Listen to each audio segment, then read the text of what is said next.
Assalamualaikum warahmatullahi wabarakatuh. Alhamdulillahirrahmanirrahim. Wassalatu wassalamu ala sayyidina Muhammadin wa ala alihi wa ashabihi ajma'in wa man tabi'ahum bi ihsanin ila yaumil amma ba'du. Segala puji bagi Allah Subhanahu wa taala yang pada sore hari ini Allah Subhanahu wa taala ya mempertemukan kita atas hikmah takdirnya yang indah. Dan semoga Allah Subhanahu wa taala mencatat perjumpaan kita pada sore hari ini karena Allah Subhanahu wa taala menjadi pemberat amal kebaikan kita di hari kiamat kelak. Dan ini adalah kajian Temu Rindu ya. Ya, Temu Rindu setelah lama tidak ngisi kajian di Palembang. Dan insyaallah semoga ini juga menjadi bukti bahwasanya kita mencintai karena Allah Subhanahu wa taala, berjumpa karena Allah, dan berpisah pun karena Allah Subhanahu wa taala. Dan kajian kita pada sore hari ini tematik judulnya surga itu diperjuangkan.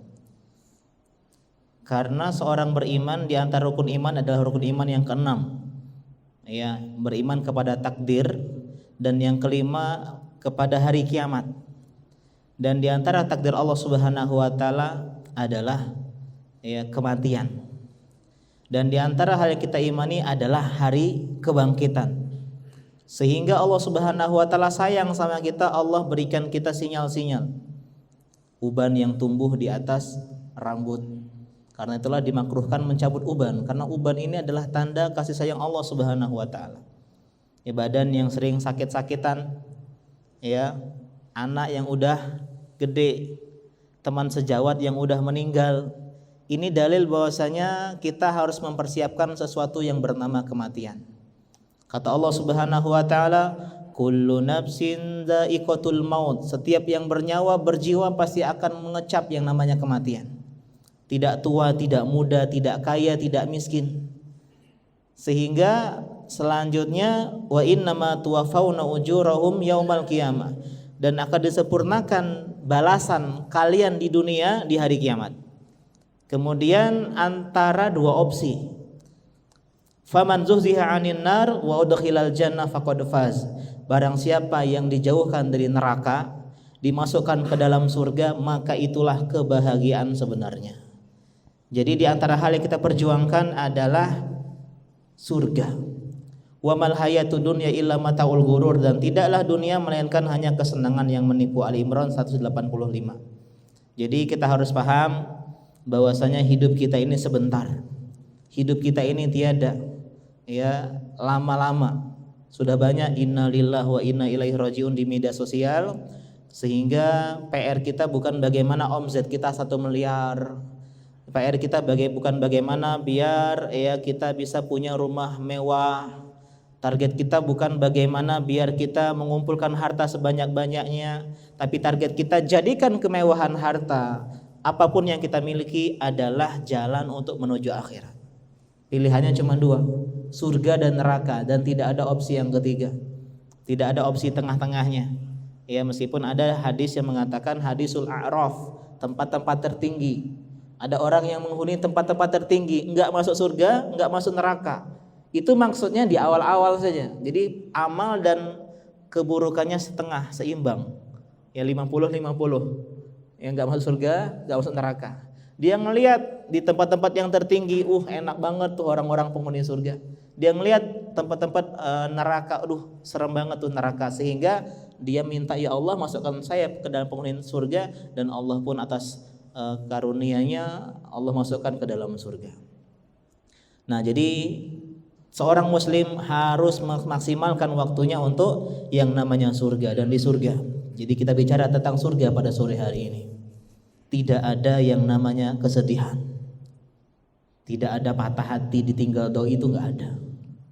Tidak ada dikecewakan, tidak ada dikhianati, tidak ada di ghosting, tidak ada di PHP, tidak ada ditipu. Semua bahagia. Di surga itu semuanya tentang kebahagiaan. Kita hanya pindah dari kebahagiaan ke kebahagiaan yang lain. Tidak ada rasa sedih, tidak ada air mata, tidak ada rasa takut. Takut nih resesi 2023, tidak ada. Tidak ada rasa cemas, tidak ada rasa gundah, tidak ada rasa galau, tidak ada keluh kesah. Jadi semuanya tentang kebahagiaan. Kata Allah dalam Al-A'raf 49, udkhulul jannah la khaufun 'alaikum wa la antum tahzanun. Masuklah kalian ke dalam surga Allah Subhanahu wa taala, sebuah tempat yang tidak ada rasa takut. Tidak ada rasa khawatir, gamang tentang masa depan, enggak ada. Dan tidak ada rasa sedih akan masa lalu atau hal-hal yang semisalnya. Jadi ini idaman kita semua, teman-teman. Ya, kalau kita mikir surga, ingat tempat yang tidak ada kesedihan.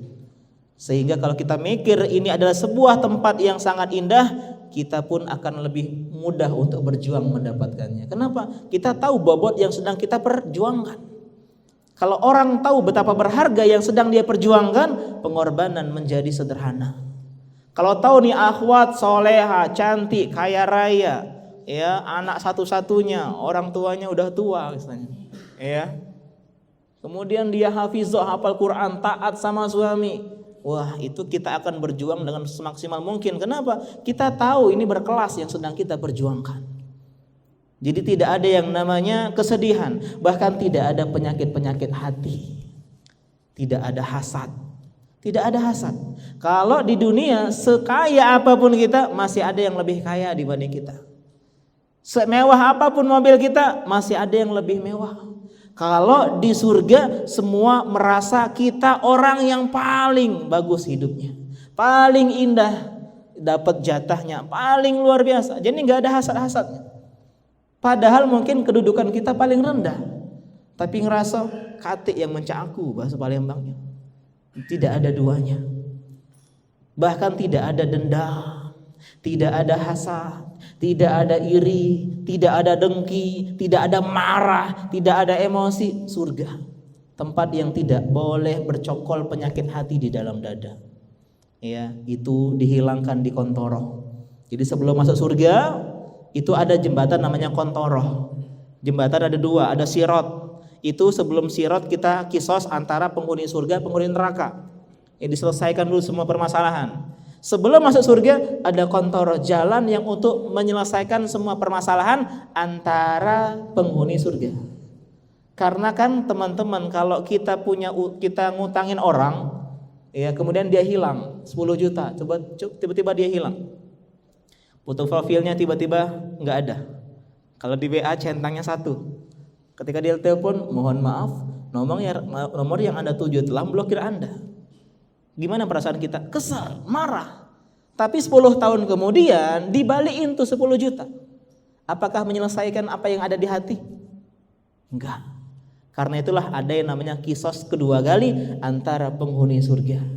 Sebelum masuk surga harus hilang tuh hasad, hilang tuh dendam, hilang tuh iri, hilang tuh kesel, hilang tuh marah, hilang tuh emosi kepada sesama penghuni surga Allah Subhanahu wa taala. Kalau di dunia bahagia, Ustadz saya bahagia, saya nggak sedih, saya nggak hasad, tapi sebentar, cuman sehari, besok hasad lagi, besok sedih lagi, besok kesal lagi, besok galau lagi. Uniknya bahagia di surga itu abadi. Kenapa? Karena kehidupan di surga abadi. Tidak ada yang namanya kematian. Nanti di hari kiamat kematian dijadikan seperti seekor kambing, disembelih di hadapan penghuni surga dan penghuni neraka. Kemudian ya disebutkan oleh malaikat khuludun wala maut, kekal, tidak ada kematian. Ya, tidak ada yang namanya kematian. Jadi abadi selama-lamanya. Everlasting, ya forever. Jadi enggak ada yang namanya mati. Ya, hidup selalu sehat, tidak pernah sakit. Kalau di dunia kita sakit, ya sekarang musim sakit, ada sakit demam, ya ada sakit pusing, ada sakit ya COVID-19 dan seterusnya.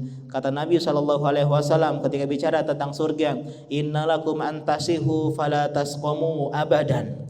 Kalian selalu sehat, tidak pernah merasa sakit, tidak pernah pusing, ya tidak pernah lapar, tidak pernah haus, ya. Wa innalakum antahyau fala tamutu abadan, dan kalian hidup selama-lamanya, tidak pernah mati. Wa antashibu fala tahramu abadan, kalian akan senantiasa muda. Nih senang nih, ya. Kita tuh muda terus, Pak. Kata para ulama, umur penghuni surga antara 30 sampai 33 tahun. Ya, jadi kalau umur kita 20 tahun masih jelek, sabar, mungkin gantengnya 33. Ya, mungkin gantengnya 33. Ada seorang nenek datang ke Nabi SAW, ya Rasulullah, ya saya seorang nenek tua, bisa nggak masuk surga? Ya, Nabi candain, ya nggak bisa, nek. Ya, nenek nggak bisa masuk surga. Akhirnya apa? Akhirnya neneknya sedih, menangis. Nabi bilang, dia pulang nangis. Nabi bilang, sampaikan masuk kepada nenek itu, maksudnya semua orang akan muda ketika di surga. Jadi di surga nggak temu nenek-nenek. Surga nggak temu nenek-nenek. Dan mudanya ini abadi, nggak tua-tua, nggak naik 33 jadi 43, enggak. Mentok di umur 30-an. Dan itu adalah masa paling gantengnya seseorang, masa paling cantiknya seseorang, ya. Kemudian ya dikatakan wa inna lakum an tan'amu fala tabta'isu abadan, dan kalian akan selalu bahagia, tidak pernah sedih, gundah gulana, enggak pernah nelangsa, enggak pernah. Jadi selalu sehat, selalu hidup, selalu muda, enggak pernah kenal namanya tua, keriput dan semisalnya, dan selalu bahagia. Dan kalau tampaknya full, Pak. Jadi jangan Ustadz saya enggak mau di surga ketemu sama istri saya. Kenapa istri saya enggak cantik? Ya, kita katakan bahwasanya semua manusia di surga itu cantik dan tampan-tampan. Bahkan dalam hadis setampannya Nabi Yusuf. Ya, Masya Allah. Ya, jadi sabar yang merasa jelek di dunia, sabar. Kita akan ganteng kalau kita masuk surga Allah Subhanahu wa Ta'ala. Dan seganteng-gantengnya kita di dunia masih BAB, masih pipis, masih buang ingus, masih buang dahak, masih buang ludah. Tapi di surga bersih, gak pernah buang air besar, gak pernah buang air kecil, gak pernah ingusan, ya, gak pernah. Hanya berkeringat, dan keringatnya baunya wangi minta ampun, Masya Allah. Ya, jadi gak usah mandi, gak usah mandi karena keringatnya pun sudah bau. Beda saya tadi agak terlambat, jadi mohon maaf ya, mandi dulu dan seterusnya. Itu bicara tentang manusia. Kalau bicara tentang keindahannya sungainya, Masya Allah, sungainya itu ngalir tanpa paret. Jadi sungainya itu mengalir di atas permukaan. Ada pernah lihat nggak? Sungai ngalir tanpa selokan, tanpa cekungan di tanah. Itu ngalirnya di jalan-jalan. Tajri min tahtihal anhar. Dan ada yang sungainya jernih sekali, sampai kita bisa melihat dalamnya apa. Ada yang dari susu, ada yang dari madu, ada yang dari khamar yang tidak membuat pusing, lezat, nikmat dan semisalnya. Pohon batangnya dari emas, ya, dahannya rindang dan juga lebar, tidak berduri. Buah-buahannya ya nggak pernah kenal busuk dan mudah untuk didapat, nggak perlu jolok-jolokan, Pak. Ya, teman-teman, ya. Mohon maaf, ada di Prabu sering bilang Pak, karena Pak bapak-bapak semua ya. Di sini muda-muda semua ya. Jadi di Prabu lagi. Di surga itu tidak perlu kita metik naik atau misalnya pakai sapang, enggak. Mudah didapat, dekat buah-buahannya. Dan namanya saja sama, pisang, kurma ya, tapi hakikatnya berbeda ya. Dan buahnya tidak kenal musim. Oh, sekarang musim durian, nanti musim duku, enggak, semua surga musim. Durian musim, duku musim, ya, alpokat musim dan semisalnya. Rumahnya seperti istana, enggak ada rumah itu ketika bilang rumah, ingat dalam hadis rumah itu artinya istana kalau di surga. Jadi enggak ada istilah rumah di surga, enggak ada, istana di surga. Ketika disebut namanya rumah itu artinya adalah istana yang batu batanya emas perak, emas perak, emas perak. Dan tidak perlu kapling tanah, tidak perlu ya nukang, semua udah jadi. Semua udah jadi. Dan pasirnya itu adalah ya kerikilnya adalah intan permata. Kalau ngomong bidadari ya nggak usah dibahas ya. Sudah jelas tahu ya betapa cantik, kulit putih bersih, ya muda, selalu perawan ya, nggak perawan, sangat harum ya, bersih dan nggak pernah buang air besar, buang air kecil dan semisalnya. Intinya apa? Walakum fiha ma tashtahi anfusukum. Kata Allah dalam Fussilat 31, di dalam surga segala apa yang kita inginkan tuh ada. Ada yang pengen punya bertani, dia nanam langsung tumbuh, langsung berbuah, langsung banyak, sekejap. Ada seorang yang pengen punya anak, ya dia langsung hamil, dia langsung melahirkan, dia langsung menyusui, langsung gede tuh. Ya, Ustadz, ada futsal, gimana futsal di surga? Yang pengen main futsal, jawabannya kemungkinan kita nggak mau lagi futsalan di surga. Itu jawaban para ulama. Sama kayak cita-cita kita dulu, ya. Waktu kita usianya 10 tahun kita pengen apa? Pengen PS1. Ya, kalau sekarang mungkin nggak pengen lagi. Artinya apa, di dunia kita pengen main futsal, saya nanti di surga main futsal. Tapi kalau udah nyampe surga, beda yang kita inginkan di sana. Ya, dan kalaupun kita main futsal, siapa yang pengen jadi teman kita? Yang jelas semua yang kita inginkan di surga itu ada. Dan kita bicara tentang orang yang paling rendah derajatnya di surga. Orang yang paling terakhir masuk surga, nyemplung dulu ke neraka, disiksa, diazab sampai menjadi abu. Kemudian dikeluarkan karena dia punya keimanan tauhid kepada Allah Subhanahu wa taala. Orang udah enak-enak, asik-asik di surga, dia baru masuk. Kemudian kata Allah Subhanahu wa taala kepada orang yang paling rendah kedudukannya di surga, izhab, pergilah engkau, fadkhulil jannah, masuklah ke dalam surga, fa innalaka mislad dunya, engkau memiliki sepenuh dunia, wa asyrata amsalihha, dan 10 kali lipatnya. Jadi kekayaan dunia ini, kita punya dunia, kita punya benua Amerika, benua Eropa, benua Asia, Afrika, Australia, itu punya kita semua. Ya, kekayaan Bill Gates ditambah dan kekayaannya siapa itu? Tesla itu. Ya, Elon Musk dan semisalnya, ditambah semua. Itu punya kita dikalikan 10. Dan itu yang paling rendah kedudukannya di surga. Jadi kalau ngomongin surga tuh ingat itu semua. Bukan cuman ya sebuah kata yang tidak punya makna. Bukan sebuah diksi yang tidak punya esensi. Surga itu sesuatu yang sangat amat luar biasa. La ainun ra'at, tidak pernah dipandang oleh mata manusia. Kita buka Google, pemandangan terindah, jeplok, enter.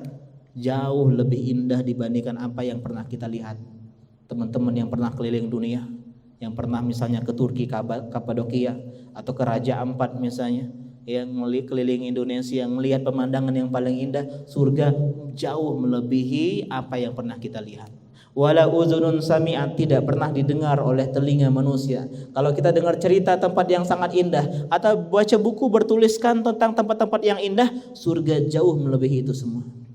Dan luar biasanya, wala khatara ala qalbi bashar, tidak pernah terbenak, tidak pernah terdetik di dalam benak pikiran manusia. Jadi sejauh apapun ekspektasi kita tentang surga, ya, itu tidak bisa menyamai surga yang sebenarnya. Jadi ini soal surga. Dan puncak kenikmatan surga adalah memandang wajah Allah Subhanahu wa taala, melihat wajah teman-teman yang kita cinta aja, Masya Allah nih, ya kita senang. Yang melihat misalnya orang yang kita cinta, orang tua kita, ya, atau guru kita, atau istri kita, atau misalnya pejabat yang baik hati yang kita suka, kita senang. Bagaimana kalau yang kita lihat adalah wajahnya Sang Khalik yang menciptakan langit dan bumi dan segala isinya. Sehingga inilah betapa indahnya surga. Dan kalau ngomongin kenikmatan surga, tidak pernah ada Z-nya, tidak pernah ada habisnya. Tafsir-tafsir, dan inilah yang dibahas oleh para sahabat di awal-awal Islam itu datang. Tidak ngomongin tentang hukum boleh, tidak, haram, halal. Kata Aisyah radhiyallahu anha, seandainya yang pertama kali turun adalah la tashrabul khamra, jangan minum khamr, maka orang-orang Arab mengatakan la nadaul khamra abadan, kami tidak akan meninggalkan khamr selama-lamanya. Seandainya yang pertama kali turun la taznu, jangan kalian berzina, mereka mengatakan la nadaul zina abadan, kami tidak akan meninggalkan zina selama-lamanya. Tapi yang turun adalah tentang keimanan, tentang surga, tentang neraka, tentang kebangkitan, tentang tauhid, tentang prinsip-prinsip keislaman. Ketika sudah bercokol itu iman di dalam hati, Ketika udah kuat tuh tauhid, iman tentang hari kiamat, iman tentang takdir Allah Subhanahu wa taala, iman tentang segala yang harus kita imani, datang perintah innal khamra qad hurrim. Sahabat, khamar sudah diharamkan, mereka sedang pesta khamar. Ya kalau kita nagum seteguk lagi lah. Tidak, itu di dalam mulut langsung dimuntahkan. Yang di tangan langsung dijatuhkan. Di dalam kulkas kalau bahasa kita sekarang, mereka biasa minum khamar bertahun-tahun, berabad-abad. Itu langsung mereka keluarkan di jalan-jalan sampai Madinah banjir. Becek, bukan gara-gara ya musim hujan, tapi gara-gara mereka menumpahkan khamar di jalan-jalan. Ini kalau orang udah tahu tentang keimanan, tentang surga yang sedang mereka perjuangkan. Akan tetapi ingat teman-teman semua, surga itu mahal. Ya, nggak mungkin akhwat yang kita bahas tadi ya, mudah ngedapetinnya tuh nggak mungkin, karena berkelas. Ya, kalau kita pengen dapetin misalnya mobil yang paling mahal, kita harus apa? Harus keluar pengorbanan. Kita pengen punya rumah villa di puncak gunung dengan pemandangan yang paling indah se-Indonesia, itu enggak sederhana dapetinnya. Maka harus kita ingat surga itu mahal. Ala inna sil'atallahi ghaliyah. Ketahuilah, kata Nabi SAW, barang dagangan Allah itu mahal. Ala inna sil'atallahil jannah. Ketahuilah, barang dagangan Allah itu adalah surga. Jadi kita ini berdagang sama Allah Subhanahu wa taala. Allah jual surga kepada kita. Tinggal kita mau enggak beli surga dari Allah Subhanahu wa taala. Jadi kita ini berjual beli sama Allah Subhanahu wa taala. Kata Nabi, kullu nasi yaghdu. Setiap hari manusia itu ya keluar dari rumahnya di pagi hari. Fabai'un nafsahu, dan dia menjual dirinya untuk membeli apa yang Allah jual kepada dirinya. Famu'tikuha au mubikuha, tinggal hanya ada dua opsi. Orang tersebut bisa memerdekakan jiwanya, ya, mendapatkan keberuntungan, atau justru memperbudak ya, jiwanya tergadaikan, tidak mendapatkan apa yang dia ya mendatangkan kebaikan. Inilah konsep kita jual beli dengan Allah Subhanahu wa taala. Ya, no free lunch, tidak ada makan siang gratis, semua butuh pengorbanan. Kalau untuk pipis aja di tempat pom bensin aja kita harus keluar minimal 2.000 tuh. Ya, padahal cuma untuk pipis. Apalagi surga yang kita bahas tadi. Kalau tuh akhwat kaya raya, cantik, solehah, hafidhah, taat suami, ya, itu nggak mungkin maharnya cuman 1.000 2.000, atau mas kawinnya 1 suku emas 2 suku emas, ya, atau misalnya nggak apa-apa lah antum ikhlas 1 saya terima. Nggak sederhana itu, harus butuh pengorbanan. Makalah inilah konsep yang harus kita pikirkan, bahwasanya surga itu mahal dan kita harus berkorban untuk membeli surga dari Allah Subhanahu wa taala. Dan alhamdulillahnya Pak, teman-teman, ya, Allah itu menjual surga bukan dengan harta. Kalau dengan harta hanya orang-orang kaya yang bisa beli surga. Dan alhamdulillahnya Allah jual surga bukan dengan tenaga fisik. Kalau memang Allah jual dengan tenaga fisik, maka hanya orang-orang yang kuat, yang fisiknya kekar, yang bisa mendapatkan surga. Tapi Allah menjual surga dengan segala apa yang kita punya. Dan yang aset terbaik kita untuk membeli surga adalah waktu. Itu aset kita. Sehingga waktu semua kita punya. Orang miskin punya waktu, orang kaya punya waktu. Orang tua punya waktu, orang muda punya waktu. Laki-laki punya waktu, perempuan punya waktu. Artinya kita dalam start yang sama untuk mendapatkan surga. Kita punya waktu, dan waktu ini kita beli surga dengan waktu yang kita miliki. Bukan sebagai ganti, nggak mungkin sebagai ganti Pak. Surga itu terlalu mahal sehingga tidak bisa dibayar. Tapi jual beli kita dengan Allah Subhanahu wa taala adalah Allah ingin lihat perjuangan kita. Kata Nabi SAW, tidak ada orang yang masuk surga dengan amalnya. Maksudnya sebagai ganti upah. Seandainya 24 jam kita sholat, 24 jam kita puasa, 24 jam kita baca Al-Quran, 24 jam kita hadir pengajian, itu tidak akan bisa membayar surga. Karena betapa luar biasanya tadi kebahagiaan, keabadian yang selama-lamanya. Maka diantaranya adalah Allah ingin lihat kita berjuang mendapatkannya. Allah ingin melihat apakah kita serius benar-benar memperjuangkan surga. Karena Allah sudah berikan tantangan. Kata Nabi, hufatil jannah bil makari, surga itu dipagari dengan hal-hal yang tidak disukai jiwa. Wa hufatin nar bisyahawat, dan neraka dipagari dengan hal-hal yang dicintai oleh jiwa. Sehingga inilah tantangan kita ketika Allah Subhanahu wa taala membuat surga dikelilingi dengan hal-hal yang tidak enak. Yang namanya hal-hal tidak enak artinya pengorbanan. Enggak ada pengorbanan enak. Perjuangan, nggak ada perjuangan yang enak. Artinya untuk mendapatkan surga kita harus menghadapi yang tidak enak tadi, sesuatu yang nama perjuangan. Sehingga bagaimana kita untuk memperjuangkan surga Allah Subhanahu wa taala. Dan kabar bahagianya ada sedikit rahasia dari Nabi SAW yang sudah menjadi rahasia umum, Pak. Meskipun surga yang kita bahas tadi di awal-awal betapa luar biasanya, betapa sempurnanya, ada jalan yang memudahkan kita untuk menuju surga Allah Subhanahu wa taala. Dan ini menjadi prinsip dalam segala hal. Dan ini menjadi sebuah hal yang menjadi dasar pokok, yang kalau nggak dapat jalan ini nggak akan bisa mendapatkan jalan-jalan yang lain. Kata Nabi SAW, man salaka thoriqan yaltamisu fihi ilman sahallahu lahu bihi tariqan ilal jannah. Barang siapa yang menempuh jalan, ya tariqan, semua jalan. Tariqan ini kan umum ya. Kenapa dia nakirah fi siyaqi syarat? Barang siapa yang menempuh jalan, artinya jalan apa saja.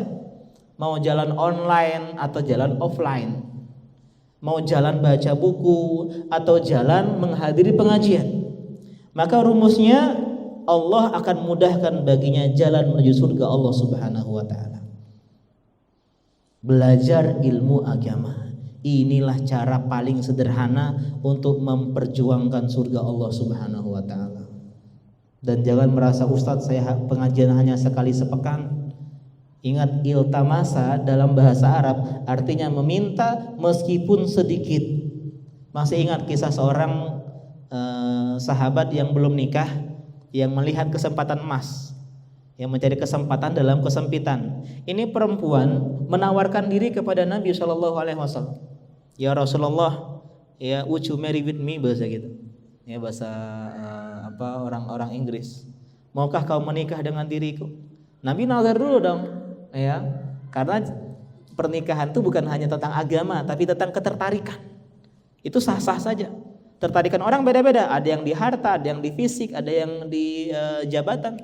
Nabi nazar, melihat dari atas ke bawah, dan ternyata Nabi tidak mendapatkan ketertarikan itu.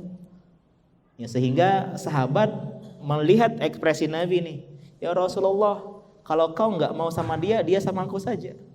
Ya, ini mencari kesempatan dalam kesempitan. Nabi tanya, engkau punya apa? Karena menikah butuh perjuangan, butuh pengorbanan. Gak punya apa-apa, wajar belum nikah, ya. Gak punya apa-apa. Coba balik dulu bahasa kita. Iltamis walau khotaman min hadid. Dia bahasanya iltamis, cari meskipun cuman sebuah cincin besi. Artinya gak harus kita belajar agama itu membaca 100 kitab, hadir kajian setiap hari. Kalau kita menjadikan menuntut ilmu adalah jalan hidup kita, sedikit apapun yang kita dapatkan, itulah jalan yang Allah mudahkan menuju surga Allah Subhanahu wa taala. Kita enggak diperintahkan menyelesaikan semua ilmu, teman-teman. Kita enggak diperintahkan untuk menghabiskan fikih A sampai Z, akidah A sampai Z, ya, tafsir Al-Fatihah sampai An-Nas, hadis, semua hadis kita baca syarahnya enggak. Hanya saja kita diperintahkan untuk terus berjalan di jalan menuntut ilmu agama. Tidak peduli seberapa banyak yang kita bisa dapat. seberapa sedikit yang kita dapatkan. Yang penting menjadikan hadir di pengajian adalah salah satu jalan hidup kita. Seberapa besar berat pun cobaan. Kenapa? Karena ingat surga yang kita sedang perjuangkan. Ketika naik motor, ya bensin habis, waduh, sekarang BBM naik, ingat surga yang tadi. Yang rumahnya, kediamannya tadi batu batanya emas dan perak. BBM naik, bismillah. Ada sebagian teman-teman yang misalnya safar jauh, dia pergi untuk ilmu agama, ingat surga. Yang sedang kita korbankan ini sangat sedikit. Cuman pengajian sekali sepekan, cuman dengar online misalnya ya sehari sekali cuman setengah jam, itu sederhana dibandingkan apa yang sedang kita perjuangkan. Maka kalau dalam ini saja kita miss, kalau dalam hal-hal sesederhana saja kita nggak bisa, bagaimana kita mau berjuang untuk mendapatkan surga Allah yang mahal tadi.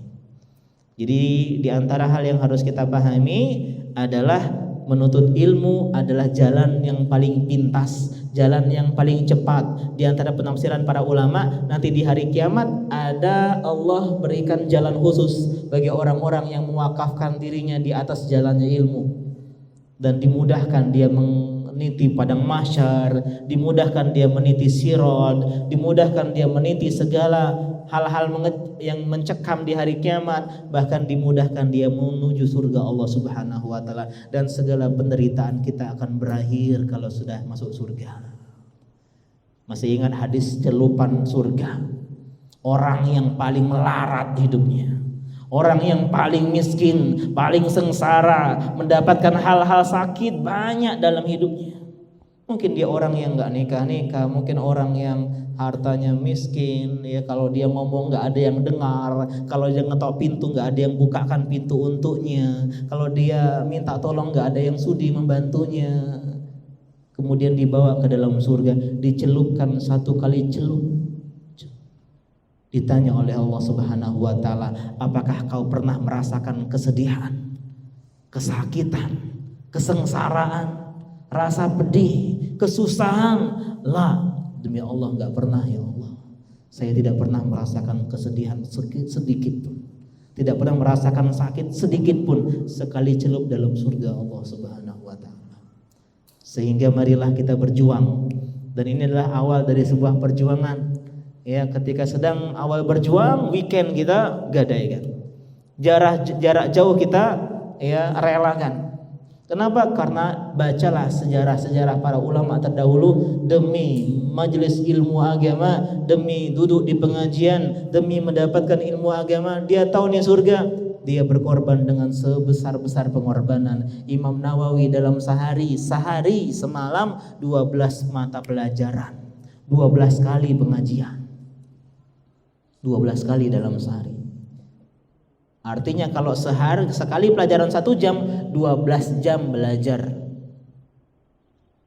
Ini Imam Nawawi rahimahullah, wajar beliau dapat Riyadhus Shalihin, punya Majmu' Syarah Muhazzab, punya syarahnya Sahih Muslim, punya Arba'in Nawawi. Kenapa? Karena dia mewakafkan dirinya untuk mengejar surga Allah Subhanahu wa taala. Ada orang yang 50 tahun tidak pernah absen pengajian, 50 tahun. Kita pengajian baru jalan sebulan, 2 bulan, 3 bulan, lebih banyak absennya dibanding gak absen. Kita gak kenal dengan perjuangan. Imam Malik jual genteng rumah, bahkan ada ulama yang jual rumah untuk belajar ilmu agama. Kita jual apa?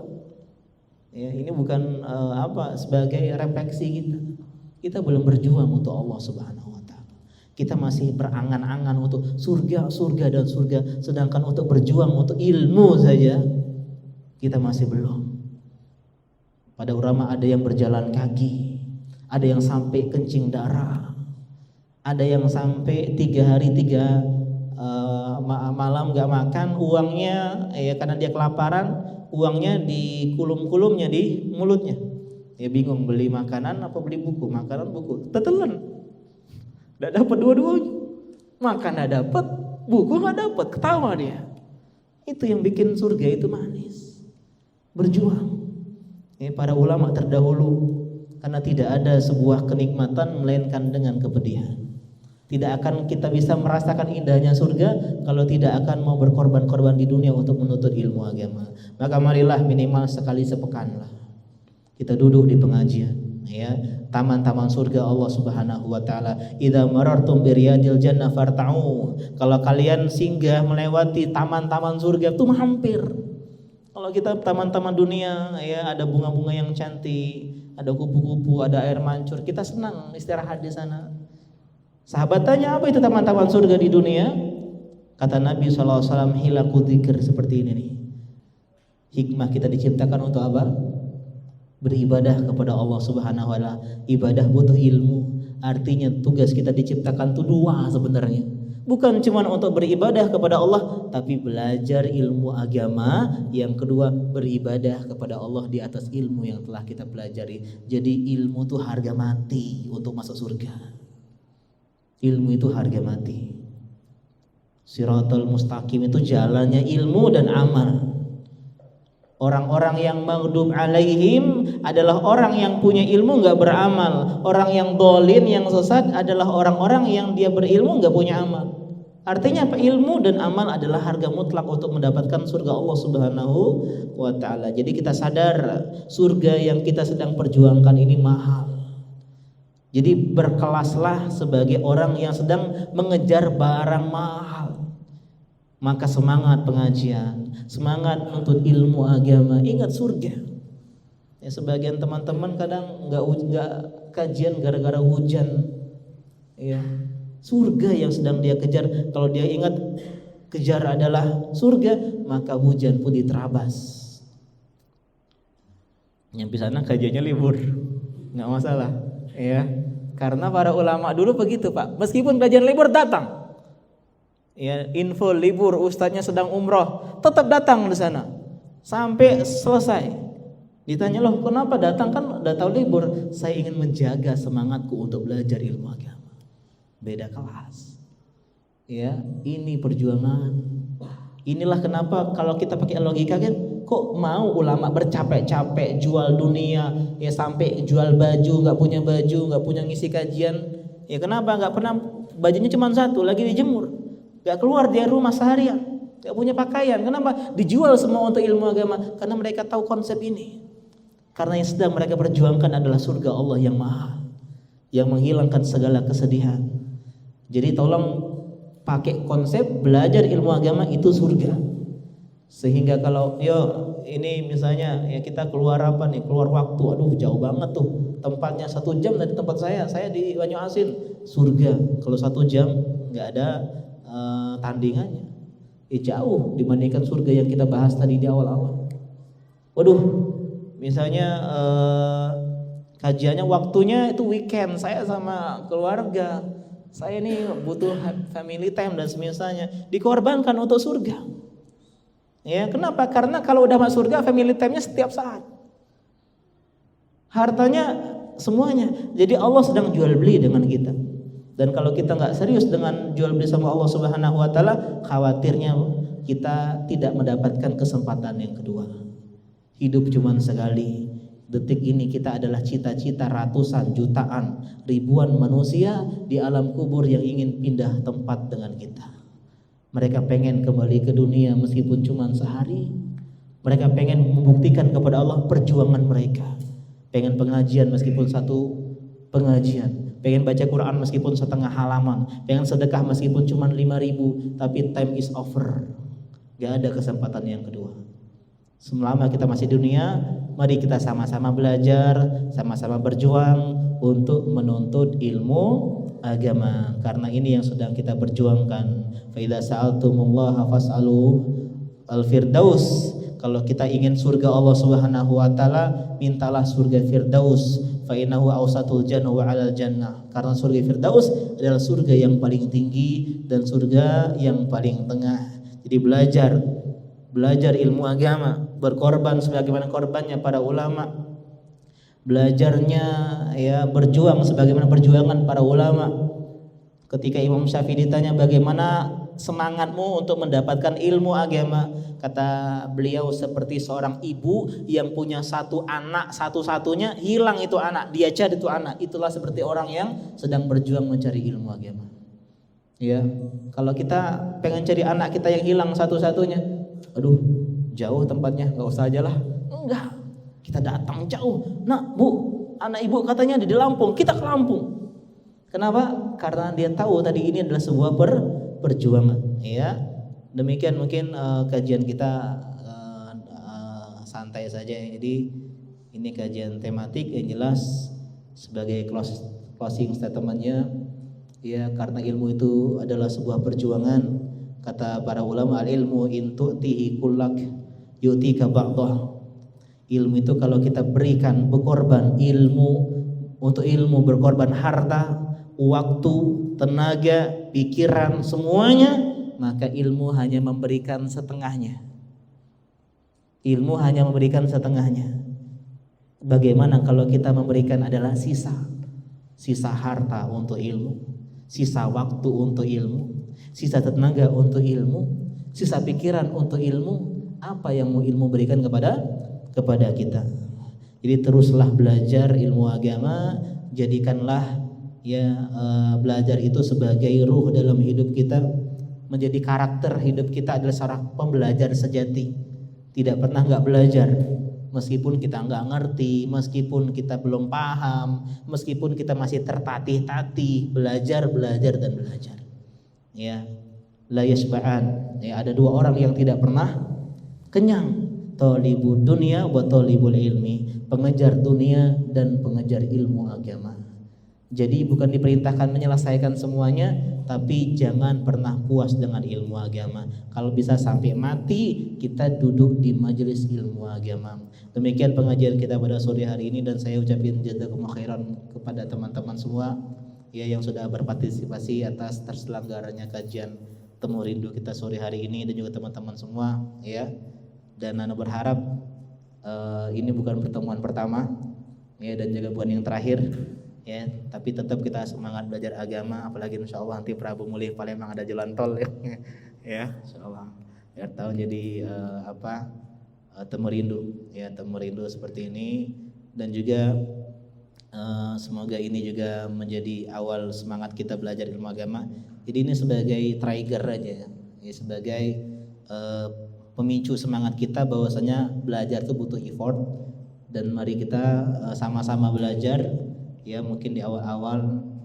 Dan saya harap teman-teman semangat untuk berkorban, berjuang, minimal berjuang waktu Jumat sore. Dan saya sengaja gak viral-viralkan pengajiannya, jadi mendadak, emang sengaja agak mendadak biar gak rame-rame banget ya, tapi juga diumumkan biar gak sedikit-sedikit banget ya, karena sayang maslahatnya ya. Jadi teman-teman semua insyaallah mungkin Jumat sore, entah pekan keberapa wallah alam ya, siapkan kalau ada panggilan, bismillah sama-sama berjuang di sini. Insyaallah masih jauh saya ya tempatnya ya, saya di Praboleh insyaallah ya, teman-teman di Palembang insyaallah semangat ya, semoga memudahkan dan jadikan ini sebagai awal kita kembali lagi belajar ilmu agama. Yang sudah semangat belajar sebagai penambah motivasi lagi untuk terus belajar ilmu agama. Demikian kita akhiri, nggak ada pertanyaan ya. Jadi kita selain duduk ngobrol-ngobrol santai saja, demikian kita akhiri. Subhanaka Allahumma bihamdika asyhadu an la ilaha illa anta astaghfiruka wa atubu ilaik. Wassalamualaikum warahmatullahi wabarakatuh.